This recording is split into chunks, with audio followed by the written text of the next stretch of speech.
জয়পুরহাট দেশের অন্যতম প্রধান আলু উৎপাদনকারী জেলা, কিন্তু এবারের চিত্রটা একেবারেই ভিন্ন।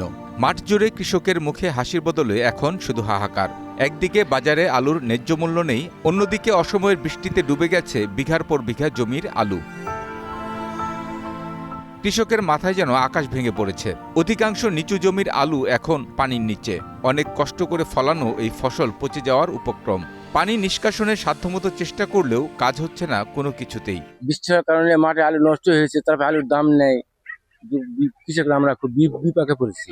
কৃষকের তো এমন অবস্থা হয়ে গেছে যে জমির যে খরচাটা করে, যে খরচাই তো ওঠে নাই।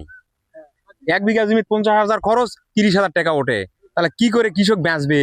মরার উপর খাড়ার ঘা হয়ে দাঁড়িয়েছে আলুর বাজার দর। সার, বীজ আর শ্রমিকের দাম যে হারে বেড়েছে, বাজারে আলু বিক্রি করে তার অর্ধেকও উঠছে না।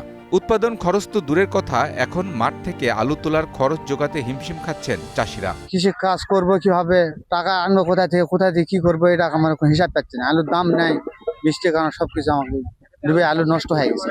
ধানের দাম নেই, এই কৃষকের কোনো জিনিসেরই দাম নেই। সরকার যে পদক্ষেপ তো এগুলোর সম্পর্কে নেয় না তো। প্রকৃতি আর বাজার উভয় দিক থেকে এবার কোণঠাসা জয়পুরহাটের কৃষকরা। দ্রুত সরকারি সহায়তা বা কৃষি বিভাগের কার্যকর পদক্ষেপ না পেলে ঋণের বোঝা মাথায় নিয়ে পথে বসতে হবে এই জনপদের হাজার হাজার কৃষককে। Kamrul Hasan, green news desk.